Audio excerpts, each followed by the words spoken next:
요나서 17번째 시간으로요. 우상 숭배에서 벗어나기 위해서라는 제목을 가지고 함께 말씀을 보기를 원합니다. 오늘 요나는 하나님께 이렇게 자신을 그 물고기를 통해 구원하신 그 은혜를 감사하고 자기가 정말 지옥에 들어간 것 같은 그런 고통 속에 있는 그런 자리로부터 자기를 살려주신 것에 대한 찬양하는 기도를 합니다. 그런데 그런 기도를 하다가 갑자기 8절에서요. 이 우상 숭배하는 자들에 대한 이런 그런 기도를 또 하고요. 자기는 그들과 다른 하나님께 서원을 갚는 그런 자가 될 것이라고 하는 자신의 신앙과 우상 숭배의 신앙을 대조하는 이런 기도를 갑자기 합니다. 왜 갑자기 물고기 뱃속에서 기도하던 이 요나가 이 우상 숭배자들과 자신을 대조하기 시작한 것일까요? 그 이유는 정말 죽음 가운데 자기를 건져주신 하나님의 능력과 살아계심을 바로 요나가 경험함으로 말미암아 거짓된 것을 숭상하는 자들에게 이제 담대하게 선포할 수 있는 자신감이 생겼기 때문입니다. 요나가 살고 있던 이 시대는요, 사실 요나 외에는 하나님을 섬기는 자가 거의 없다고 해도 과언이 아닐 만한 그런 시대였습니다. 바로 이 요나는 북이스라엘, 즉 여로보암 2세라고 하던 그런 왕이 통치하던 시대의 북이스라엘 선지자입니다. 이 북이스라엘은 처음부터 이제 자기들만의 그런 종교를 만들기 시작하고요. 또 자신들이 이제 송아지를 만들어 놓고 거기에 가서 경배하는 것으로 하나님을 경배하는 것을 대체하는 우상 숭배를 시작했습니다. 근데 시간이 흐를수록요, 그것은 점차 악화되어 갔죠. 다시 여호와의 신앙을 회복하지 못했습니다. 더구나 이 여로보암 2세 때는요, 아수르가 잠시 동안 힘이 약해졌던 그런 시기입니다. 북쪽에서 계속해서 이스라엘을 괴롭히던 아수르가 여러 가지 문제가 생기기 시작했어요. 내전이 일어났고요. 하늘에서 이렇게 1월 성신이 정말 그들이 기대하던 방식대로 나타나지 않고 갑자기 일식이 일어나거나 별이 사라지거나 하는 일들이 일어나서 사람들이 큰 공포에 시달렸습니다. 기근이 일어났고요. 또 자연재해가 일어나서 많은 사람들이 죽기도 했습니다. 사람들이 이렇게 많이 혼란한 가운데 있으니까 이 아수르가 이전처럼 다른 나라들을 공격해서 그들을 통치할 수 있는 그런 영향력을 끼치지 못하게 된 거예요. 바로 그러니까 이 여로보암 2세 때 잠시 북이스라엘이 나라의 국력이 아주 강성해졌습니다. 그런데 이렇게 강성해진 건 아닐까요? 이들이 오히려 그 우상 숭배가 더 심해진 거예요. 봐라, 우리가 이렇게 하나님을 섬기지 않아도 저렇게 우리를 괴롭히던 아수르가 떠나가고 우리가 다시 부요해졌다. 이전에 아수르가 괴롭힐 때는 그들도 어쩔 수 없이 하나님 앞에 나와 경배하는 자들이 있었고요. 하나님이 그들을 심판하신다고 말씀하실 때 그것을 두려워하는 자들이 있었지만 오히려 부요해지고 편안해지니까요, 하나님을 더 두려워하는 그런 사람보다는요, 오히려 우상을 따라가는 자들이 더 늘어가기 시작했습니다. 여러분, 그런 상황 속에서 선지자로 살아간다는 건 어떤 삶일까요? 아마 모든 사람들이 이 요나를 향해 야, 이 바보 같은 사람아, 지금이 어느 때인데 또 여호와를 섬겨? 지금 우리가 이렇게 섬기는 이 우상이 우리를 이렇게 풍요하고 부요하게 만드는데 도대체 왜 그런 보이지도 않는 신, 우리를 힘들게 하는 신을 섬길 필요가 있어? 그 하나님이란 분이 정말 살아있단 말이야? 라고 아마 요나를 비웃었겠죠. 근데 요나는 그 사실이 자기에겐 너무나 확실했어요. 하지만 그 확신도요, 많은 사람들이 자기를 둘러서서 자기를 비난하고 자기 말이 통하지 않는 그런 상황에서는요, 자기 또한 위축될 수밖에 없습니다. 아니, 그런데 무엇을 경험했죠? 바로 하나님의 전능하심과 전지하심을 요나가 스스로 경험한 거예요. 하나님이 폭풍우를 요동케 하시고, 그리고 결국 자신이 바다에 빠질 수밖에 없게 만드셨고, 그리고 거의 다 죽게 된 그 요나를 물고기를 보내 삼키시는 그 놀라운 기적을 경험하면서 우리 하나님 정말이구나, 우리 하나님 진짜 능력이 많다, 우리 하나님 살아계셔라는 그런 환희에 찼을 것입니다. 그래서 바로 오늘 8절에서 거짓되고 헛된 것을 숭상하는 모든 자는 자기에게 베푸신 은혜를 버렸다라고 하는 우상 숭배자들의 신앙과 자기 신앙을 대조하기 시작한 것입니다. 바로 이런 놀라운 하나님의 은혜, 고난을 통한 이런 변화를 통해서 결국 하나님의 백성들은요, 이렇게 세상에게 영향을 받은 우상 숭배로부터 하나님을 온전히 섬기는 이런 바른 신앙의 신앙인으로 변화되어 가게 되어 있습니다. 그렇다면 이런 우상 숭배로부터 벗어나기 위해서는 어떻게 해야 하는 것일까요? 첫 번째로 거짓을 배격해야 합니다. 이 8절 말씀에 거짓되다라고 이렇게 요나가 시작했던 이 거짓된이라고 하는 원래 히브리어 단어는요, 헤벨이라고 하는 히브리어입니다. 사실 여러분도 이게 히브리어로 헤벨이지만 우리도 이 단어를 이미 다 잘 알고 있습니다. 아벨이라고 하는 이름 가운데 바로 이 헤벨이라는 단어가 담겨 있어요. 아벨이라고 하는 이름은요, 바로 헛되고 거짓되고 아무것도 없는 그런 상태를 이야기하는 것이고요. 바로 자기 아들이 구원자일 것이라고 생각하고 가인에게 기대를 했던 하와가 그 아들이 구원자가 아니자 그 실망하고 공허한 마음을 담아 둘째 아들의 이름을 이렇게 공허, 거짓말, 아무것도 아닌 것이라고 이름을 지었습니다. 바로 이 헤벨이라는 단어가 그래서 바로 전도서에는요, 헛되다라고 할 때 히브리어로 읽으면 헤벨이라고 이야기하는 것입니다. 근데 바로 이 우상 숭배자들이 숭배하는 그 우상의 실체가 이렇게 헛되다라고 하는 거예요. 왜 헛된 것일까요? 우상 숭배의 모든 근원은요, 사람들이 자기 영혼 안에서 뻥 뚫린 그 영혼의 공허감을 채우기 위해 무엇인가 허황되고 무엇인가 자기 욕망이 기대하는 어떤 것을 스스로 마음에서 만들어낸 것이기 때문입니다. 물론 그것이요, 어떤 형상을 가질 수 있습니다. 사람들이 예전에 이렇게 지식이 발전하지 못하고 세상과 자연에 대한 두려움이 가득할 때는요, 나무, 돌, 아니 세상에 있는 자연현상을 가지고 그것을 자신을 지켜줄 수 있고 혹은 자신에게 힘을 줄 수 있는 어떤 종류의 강력한 힘으로 생각하면서요, 그것들을 우상숭배했지만 우상숭배의 근원은요, 결국 우리 마음이 그려내고 우리 마음이 상상하는 나의 뻥 뚫린 가슴을 채워줄 것 같은 어떤 대상인 것입니다. 그래서 하나님이 십계명에서요, 이렇게 명령을 하십니다.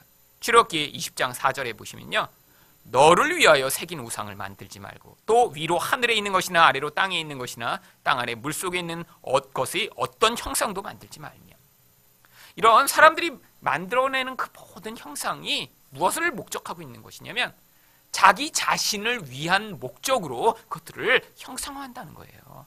자기 자신이 무엇이요? 영혼의 공허감, 영혼의 욕망, 하나님 외에는 채울 수 없는 그 뻥 뚫린 가슴을 채워줄 것 같은 대체물을 눈에 보는 것으로 만들어내고 저게 나를 채워줄 거야, 저게 나를 만족해 할 거야 라고 하기 때문에 결코 그것은 그 사람의 영혼을 채워줄 수 없다라고 하는 것입니다.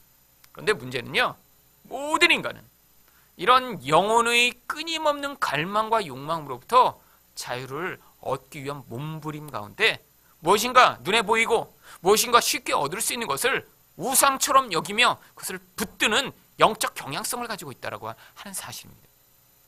하나님이요, 바로 이 십계명 말씀을 모세에게 주시고 계시던 이 당시에 그 산 아래서는 무슨 일이 벌어지고 있었나요? 바로 출애굽기 32장 1절입니다.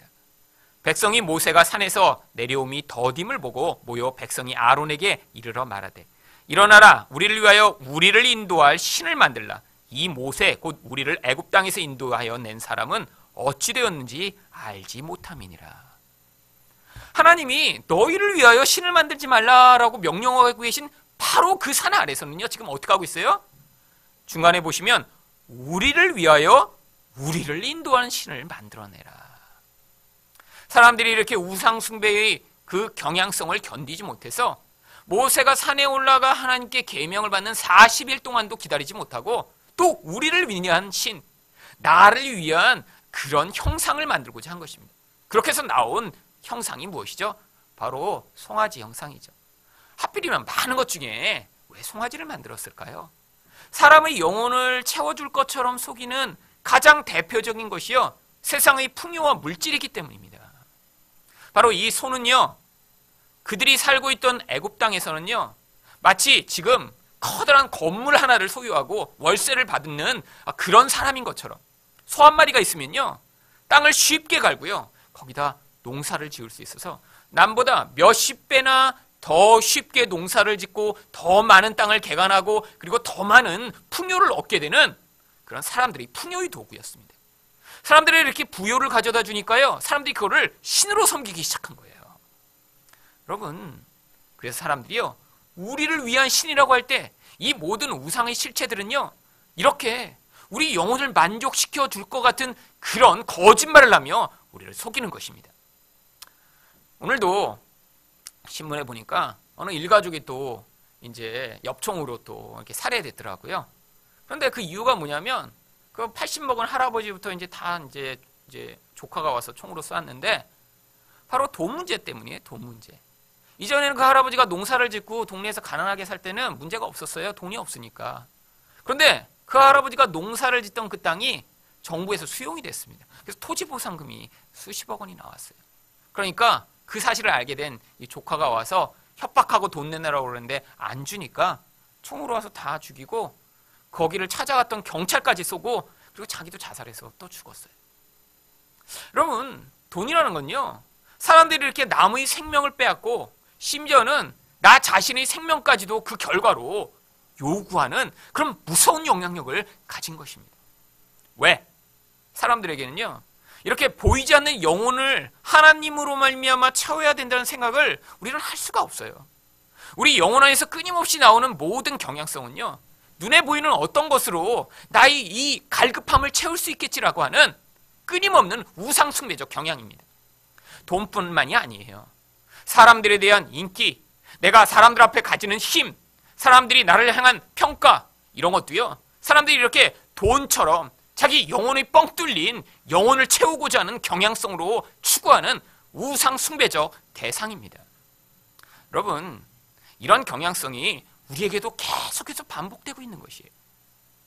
시내산에 올라갔던 그 모세와 또 그 산 아래서 바로 우상숭배를 했던 이런 모습이 신약 성경에서 다시 한번 똑같은 그림으로 반복되고 있습니다. 이것은 뭘 보여주냐면요. 이렇게 하나님의 백성들의 우상숭배적 경향성이 얼마나 집요하고 끈질기게 계속되고 있는가를 보여주고 있는 것이에요. 아니, 구약에서 이렇게 시내산에 올라갔던 모세와 그 밑에 있던 이런 백성들이 우상숭배하던 모습이 어디서 반복되고 있냐고요? 바로 마태복음에서 반복되고 있습니다. 마태복음 17장 1절을 한번 같이 보시죠. 엿새 후에 예수께서 베드로와 야고보와 그 형제 요한을 데리시고 따로 높은 산에 올라가셨더니. 바로 예수님이요, 제자들 가운데 자기가 특별한 어떤 목적을 가진 이 제자, 이 제자만 데리고 이 높은 산에 올라가십니다. 옛날에도 이제 이런 말씀을 가르쳤더니 이제 한 사람이 되게 고민을 하더라고요. 아, 예수님도 이렇게 사람을 편애하시냐고. 아, 이건 이제 편애가 아니라 이 세 사람은요, 초대교회에서 아주 중요한 특별한 역할을 맡기 때문에 예수님이 따로 특별히 데려다 가신 것입니다. 그 역할에 따라 데려가신 거예요. 여기 보시면 아시잖아요. 베드로 어땠죠? 교회의 가장 중요한 리더가 됐으니까 예수님이 모든 자리마다 데려가셨고요. 그 다음에 야고보는 왜 데려가셨죠? 초대교회가 시작되자마자 아무 일도 못하고 바로 칼에 맞아 죽어버렸어요. 그러니까 예수님이 그 전에라도 많이 같이 데리고 다니시려고 데려가신 거고. 그 다음 마지막 요한은 끝까지 할아버지 될 때까지 살면서 고난을 당했어요. 그래서 이 세 사람이 이런 사역의 목적 때문에 예수님이 더 많이 데려가신 것입니다.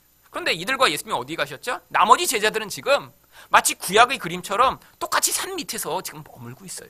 그런데 이 제자만 데려가고 그곳에서 놀라운 일이 벌어집니다. 거기에 누가 나오죠? 바로 모세가 나오고요. 하나님의 영광이 임합니다. 그래서 그곳에는요, 너무 행복한 장면이 벌어져요. 마치 모세가 산꼭대기에 올라가서 하나님과 독대하며 거기서 하나님의 음성을 듣고 하나님이 앞으로 어떤 일을 행하실지에 대해 들으며 행복한 시간을 가졌던 것과 비슷한 현상이죠. 거기가 얼마나 좋아 보였든지요. 베드로가 예수님, 제가 여기 초막 셋을 짓고 여기 우리 계속 머물면 어떨까요? 근데 예수님 뭐라고 하시죠? 내려가자. 그래서 이제 내려옵니다. 내려왔더니 거기 무슨 일이 벌어져요? 바로 마태복음 17장 15절부터 17절이에요. 주여, 내 아들을 불쌍히 여기소서. 그가 간질로 심히 고생하여 자주 불에도 넘어지며 물에도 넘어지는지라. 내가 주의 제자들에게 데리고 왔으나 능히 고치지 못하더이다. 예수님이 제자들에게 데려와서 고쳐달라고 밑에서는 하고 있었어요. 그런데 사실 이게 어떤 맥락에서 나오고 있냐면요, 바로 앞에 보시면요, 예수님이요 제자들을 파송하십니다. 근데 파송하실 때 그냥 가게 하신 게 아니라요, 귀신을 쫓아내며 병을 치료하는 능력을 주고 파송하세요. 제자들이 나갔다 와서 막 이제 예수님께 보고합니다. 예수님, 병이 치료됐어요. 귀신이 나갔어요. 그런데 바로 그 다음에 예수님이 이렇게 산에 올라가시고 나서 제자들만 모여 있는데 한 아버지가 아들을 데리고 온 거예요. 이 아이는 귀신에 들려서 간질 증상이 있는 아이였습니다. 근데 이 귀신이요, 자꾸 그 간질 증상을 하게 만들면서요, 막 불 속에도 집어넣는 거예요. 물에도 집어넣는 거예요. 죽이려고요. 아버지가 계속해서 그 아이를 구하려고 애썼겠죠. 그러다가 예수님이 이렇게 치료하신다라는 얘기를 듣고 예수님을 찾아온 것입니다. 그런데 예수님이 그때 안 계신 거예요.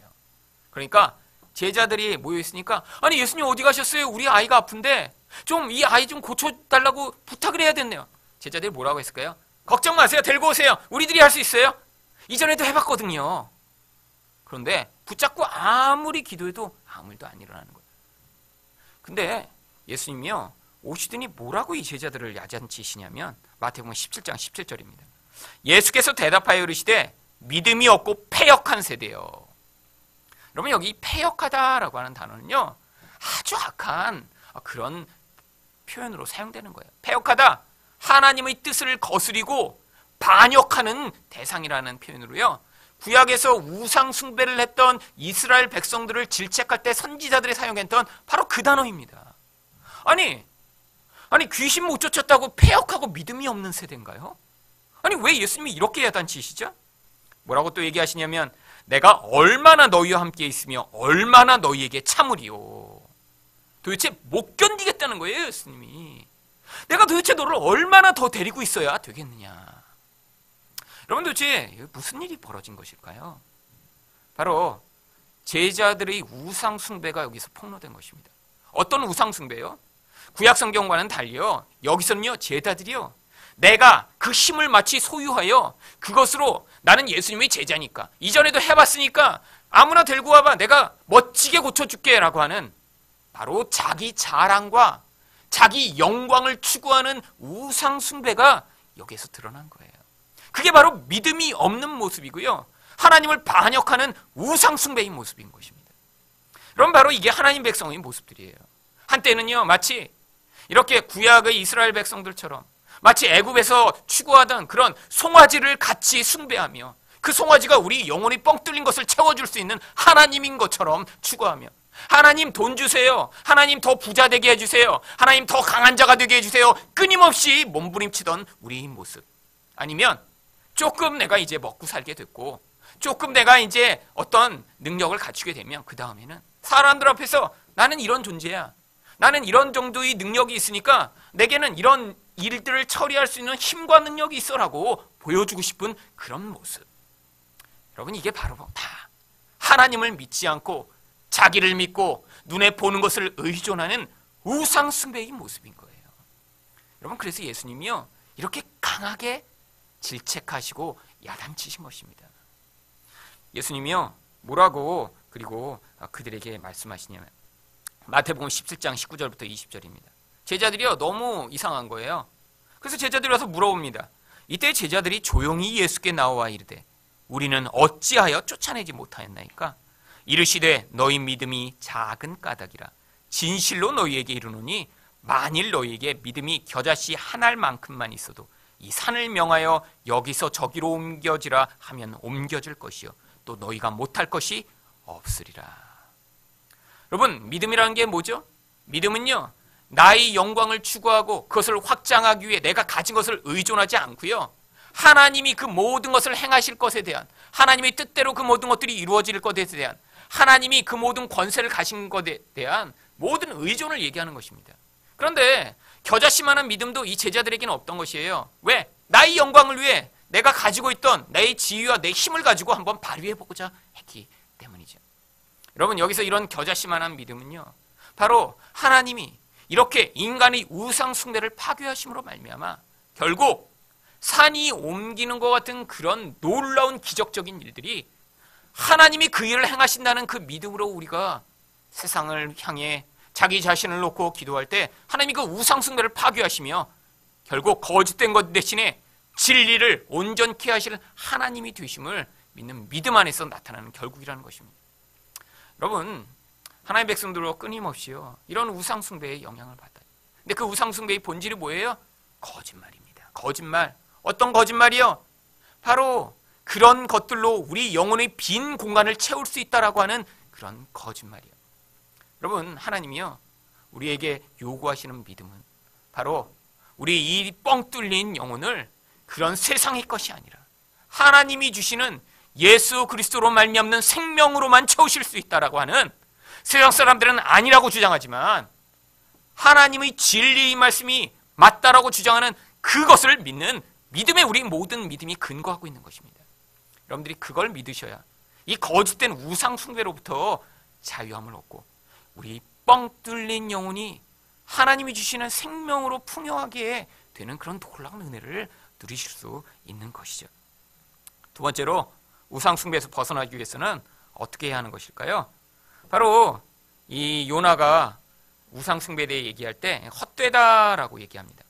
근데 이 헛되다라는 표현도요 아무 쓸데없다 이런 이제 의미입니다.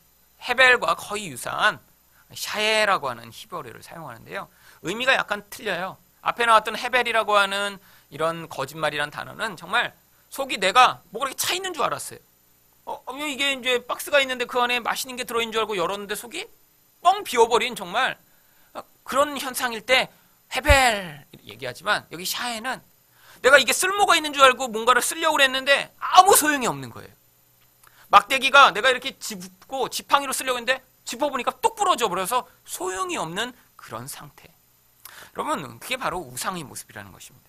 그래서 이사야 41장 29절은 이렇게 얘기하죠. 보라, 그들은 다 헛되며 그들의 행사는 허무하며 그들이 부어 만드는 우상들은 바람이요 공허한 것뿐이니라. 그런데 이런 내용의 본질이 또 십계명에서 또 똑같이 하나님 백성을 향한 경고 가운데 또 나옵니다. 출애굽기 20장 7절 말씀해 보시면요, 너는 내 하나님 여호와의 이름을 망령되게 부르지 말라. 여호와는 그의 이름을 망령되게 부르는 자를 죄 없다 하지 아니하리라. 여기서 이 망령되다라고 하는 단어가요, 바로 우리가 금방 배웠던 헛되다라고 하는 이 샤에를 그대로 번역한 것입니다. 도대체 그러면 하나님의 이름을 헛되게 부르는 것이 무엇일까요? 쓸모없이 부르는 것이 무엇일까요? 여러분, 하나님은요 우리 기도에 반드시 응답하십니다. 그런데 여기에 조건이 따라요. 우리가 분명히 하나님의 이름을 부르고 하나님께 나아가 그 이름을 통해서 우리는 하나님과 교제를 맺고 그가 우리와 대화하며 관계를 맺으시며 우리 모든 상황에 개입해 오시지만 하나님이 헛되게는 개입하시지 않는다는 거예요. 근데 언제가 헛된 것일까요? 바로 마태복음에 그 내용이 나옵니다. 마태복음 6장 7절이에요. 또 기도할 때 이방인과 같이 중언부언하지 말라. 그들은 말을 많이 하여 들으실 줄 생각하느니라. 여러분, 하나님은요 우리가 세련된 말을 하거나 아니면 우리가 특별한 말을 했거나 우리가 아니면 세게 말했다고 그 말에 반응하시는 분이 아닙니다. 하나님은 그럼 무엇에 반응하시냐면, 하나님이 우리가 하나님의 이름을 부르며 하나님께 무엇인가를 요청할 때는요 하나님의 뜻과 우리의 뜻이 일치해야 된다는 것이에요. 여러분, 그래서 바로 이 말씀을 예수님이 하신 뒤에 무엇을 가르쳐 주셨냐면 주기도문을 가르쳐 주십니다. 주기도문을 한번 우리가 다시 마태복음 말씀을 통해 한번 보겠습니다. 9절부터 13절인데 이건 같이 한번 읽어보죠. 시작. 그러므로 너희는 이렇게 기도하라. 하늘에 계신 그렇게 여김을 받으시오며 나라가 임하시오며 뜻이 하늘에서 이루어진 것 같이 땅에서도 이루어지리다. 오늘 우리에게 일용할 양식을 주시옵고 우리가 우리에게 죄 지은 자를 사하여 준 것 같이 우리 죄를 사하여 주시옵고 우리를 시험에 들게 하지 마시옵고 다만 악에서 구하시옵소서. 이 주기도문은 앞으로 이제 자세히 시간을 내서 강의를 할 텐데, 이 내용 가운데 가장 핵심적인 내용이 무엇이냐면 먼저 하나님에 대한 목적, 그리고 우리 어떤 필요에 대한 내용, 이것이 균형 있게 하나님 앞에서 강구되어야 한다는 것이에요. 그래서 하나님 앞에서 그러면 하나님의 목적과 우리의 뜻이 일치되고자 하는 그 세 가지 영역이 무엇이냐면 바로 하나님의 이름이 거룩히 여김을 받는 것과 하나님의 통치가 임하는 나라가 임하는 것과 또 하늘의 뜻이 땅에서도 임하는 것이에요. 결국 먼저 하나님의 나라와 그 뜻과 하나님이 높임을 받고자 하는 이 목적에 부합하는 기도, 그런 기도로 하나님 앞에 나아가 우리가 하나님의 이름을 부르며 기도하면 하나님이 그것에 응답하신다는 거예요. 그런데 대부분이 어떻게 하나님께 나아가 하나님께 요청을 하죠? 사실은 하나님의 이름에 대한 관심이 아니라 대부분 우상숭배의 본질이 뭐죠? 자기. 그러니까 나의 존재의 확장과 영광을 위한 목적으로 하나님께 나아가면 그런 간구가 어떤 기도라는 것이냐면 망령된 헛된 기도라는 것이에요. 또한요, 하나님의 나라가 임해서 하나님의 통치가 세상에 임하기를 기도하는 게 아니라 내 나라가 확장되고 내 영향력이 확장되기를 꿈꾸어 하나님 앞에 나아가 간구하는 것이 바로 망령된 기도라는 거예요. 또한 하나님의 뜻이 이루어져서 내가 그 뜻에 복종하는 게 아니라 하나님, 내 뜻이 이런데 이 뜻을 꼭 들어주세요 라고 아무리 열심히 기도해도 그게 무엇이라고요? 그게 바로 망령된 기도라는 것이에요. 그러니까 우리 기도가 얼마나 세냐, 아니면 40일을 몇 번씩 기도했냐에 그 기도가 달려있는 게 아니라요, 하나님의 관점, 하나님의 뜻, 하나님의 나라에 대한 일치된 목적으로 우리가 하나님께 나아가 하나님의 이름을 부르며 기도하는 것이 그 기도가 응답되는 가장 중요한 내용이라는 것입니다. 그런데 그러면 하나님에 대한 것만 기도하고 우리에 대한 거는 기도하면 안 되냐? 아니라는 거예요. 하나님에 대한 내용 똑같이 우리를 관한 내용도 하나님이 그래서 3가지가 하나님 앞에 간구할 내용으로 가르쳐 주셨죠. 그런데 여기에 있는 이 내용을 보더라도요, 우리에게 정말로 필요한 것이 무엇인가, 하나님의 관점과 우리의 관점이 얼마나 틀린가를 볼 수 있어요. 예수님이 알려주신 우리 필요의 첫 번째가 무엇이죠? 일용할 양식입니다. 그러니까 봐, 이 물질이 얼마나 중요한지 예수님도 우리 필요의 첫 번째로 이것을 말씀하셨잖아 라고 생각할 수 있지만, 여러분, 바로 그 마태복음 6장 하반절에 보면요, 이런 구절이 있습니다. 마태복음 6장 31절과 32절을 한번 읽어볼게요. 시작. 그러므로 염려하여 이르기를 무엇을 먹을까, 무엇을 마실까, 무엇을 입을까 하지 말라. 이는 다 이방인들이 구하는 것이라. 너희 하늘 아버지께서 이 모든 것이 너희에게 있어야 할 줄을 아시느니라. 하나님이 어떻다고요? 이미 우리의 이 육적 필요를 하나님이 외면하시거나 모르시는 분이 아니래요. 그런데 그것 때문에 염려하고 걱정하고 간구하는 건 어떤 자라고요? 하나님과 관계없는 자라는 거예요. 왜? 아니, 그런 정도도 해결하지 못하는 하나님이 어떻게 인간의 그 근원적이고 영적이고 가장 깊은 부분을 해결해 주실 수 있냐는 거예요. 하나님은 이런 겉에 보이는 문제뿐 아니라 더 깊고 중요하고 근원적인 부분을 해결하실 수 있는 분인데, 이런 겉에 보이는 문제 또한 믿지 못하면서 하나님이 그보다 훨씬 더 어려운 그런 영적인 문제를 해결할 하나님으로 어떻게 믿겠냐는 거예요. 바로 그래서 예수님이 우리에게 가장 필요한 것으로 말씀하신 게 뭐예요? 일용할 양식은요, 생명의 양식이며 하늘의 양식이며 영적인 양식에 대한 우리 간구를 얘기하는 것입니다. 여러분, 정말 여러분 그렇게 생명의 양식을 향한 간구와 갈망과 열망을 가지고 하나님 앞에서 간구하고 계신가요? 하나님 말씀을 내가 내 영혼이 더 깊이 누리고 그 생명을 더 깊이 풍성하게 맛보며 말씀 때문에 울며 말씀의 능력에 사로잡혀서 매일을 살게 해달라고 그렇게 매일매일 간구하고 계신가요? 여러분, 그렇지 못한 것이 우리 실정입니다. 왜죠? 우리의 관심과 하나님의 관심이 너무 틀리기 때문이에요. 그래서 우리가 이렇게 열심히 간구해도 어떤 간구가 잘 이루어지지 않는 거예요. 왜? 하나님께 간구하는 그 간구는 이런 하나님의 뜻과 일치되지 않으면요, 이루어지지 않는 망령된 간구이며 헛된 기도이기 때문입니다. 바로 그것이 우상 숭배이기 때문입니다. 예수님이 또 중요하게 우리 보고 간구하라고 하신 영역이 무엇이죠? 바로 죄 문제에 대한 것입니다. 남과의 관계에서 용서하느냐, 내가 또 하나님 안에서 그 용서를 한 것에 대한 결과를 얼마나 풍성하게 누리는가에 대한 바로 관계의 문제예요. 마지막으로는 또 영적인 시험에 대한 문제입니다. 다만 악에서 구하시옵소서. 사실 이 구절은 헬라어로 읽으면 악한 자에게서 구해달라고 하는 기도로도 읽히는 그런 구절입니다. 즉, 눈에 보이지 않는 이 영역 가운데 마귀를 통한 강력한 시험과 유혹이 존재하는데 하나님이 도우심이 아니면 거기서 벗어날 수 없다라고 하는 거예요. 우리 필요의 핵심이 무엇이죠? 영적 생명에 관한 것입니다. 사람과의 용서를 통한 온전한 관계의 회복에 관한 것이에요. 마귀로부터 당하는 시험으로부터 하나님의 보호에 대한 강구에 대한 것이에요. 우리의 관점이 이렇게 하나님 아버지의 관점과 우리를 향해서도 정말 하나님이 중요하게 여기시는 것에 대한 관점이 명확하게 세워져서 그것을 간구하고 있지 않다면요, 우리는 어쩌면 지금 헛된 기도, 망령된 기도를 하고 있는지도 모릅니다. 결국 하나님은요, 이렇게 우리가 망령된 기도를 하던 우상 숭배자로부터 이제는 온전히 하나님의 뜻에 따라 간구하는 하나님의 온전한 신앙하는 백성이 되기를 원하고 계신 거예요. 마지막으로 우상 숭배를 벗어나기 위해서는 어떻게 해야 하나요? 하나님이 베푸시는 은혜를 깨달아 알아야 합니다. 8절과 9절을 아까 다시 한번 읽어보겠습니다. 같이 읽겠습니다. 시작. 거짓되고 헛된 것을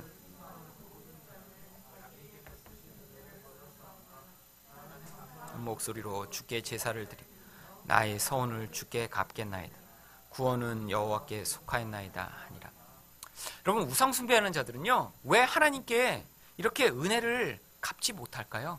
우상 숭배의 근원은요, 자기 욕망을 채우는 데 있기 때문이에요.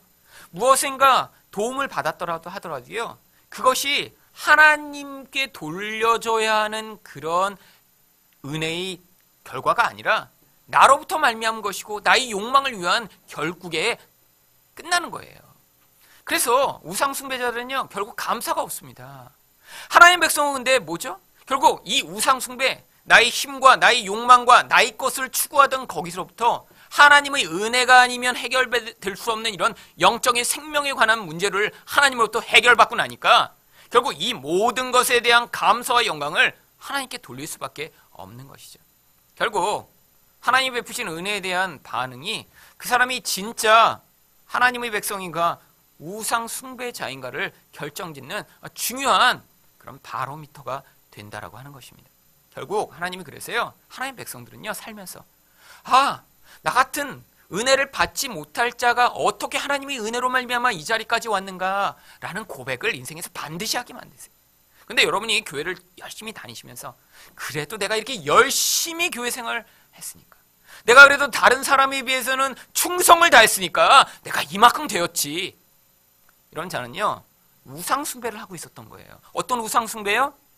나의 영광을 드러내고 그 자기 노력의 결과로 그 영광을 취하고자 하는 우상 숭배예요. 여러분, 그래서요, 사실 성경에서 바울 사도처럼 애쓰고 헌신하고 정말 생명을 다해 다른 사람의 영혼을 구원한 그런 사람이 어디 있겠을까요? 사실 저 같은 사람들 이 바울 사도의 그런 기준에 보면요, 정말 내가 지금 이 목사를 제대로 하고 있는가, 사입이나 이 사꾼이 아닌가. 사실 바울 사도는요, 이렇게 고난을 겪고 성도를 사랑하고 심지어는 결혼도 안 하고 자기 집도 없고 그러면서 정말 죽기까지 고생하다 결국에 어떻게 됐죠? 목이 잘려서 죽었습니다. 목이 잘려서. 그런데 그런 바울 사도가 그 마지막 쓴 편지인 디모데 전후서에서 이렇게 고백을 합니다. 디모데전서 1장 13절부터 16절까지입니다. 같이 한번 읽겠습니다. 시작. 내가 전에는 비방자요 박해자요 폭행자였으나 도리어 긍휼을 입은 것은 내가 믿지 아니할 때에 알지 못하고 행하였음이니라. 우리 주의 은혜가 그리스도 예수 안에 있는 믿음과 사랑과 함께 넘치도록 풍성하였도다. 미쁘다 모든 사람이 받을 만한 이 말이여 그리스도 예수께서 죄인을 구원하시려고 세상에 임하셨다 하였도다. 죄인 중에 내가 괴순이라. 그러나 내가 긍휼을 입은 까닭은 예수 그리스도께서 내게 먼저 일체 오래 참으심을 보이사 후에 주를 믿어 영생 얻는 자들에게 본이 되게 하려 하심이라. 여러분, 그렇게 열심히 하고 나서요, 하나님 제가 이렇게 열심히 했죠? 가 아니라 나 같은 자가 어떻게 은혜를 받을 수 있었지? 라고 하는 그런 고백을 하게 만드는 이것. 그래서 이 바울 사도는 바로 그런 우상 숭배로부터 자유케 된 자의 가장 전형적인 모습을 보여주는 것입니다. 여러분, 우상 숭배는 멀리 있는 것이 아니라 우리 안에 있기 때문에 헛된 것이고 거짓된 것이고 우리로 하여금 하나님께 돌려줘야 할 영광을 우리가 가로채게 만드는 그런 영향력이 있습니다. 이런 거짓된 우상 숭배로부터 자유함을 얻으셔서 참된 하나님을 섬기고 하나님 앞에 바르게 기도하는 여러분이 되시기를 예수 그리스도 이름으로 축원드립니다.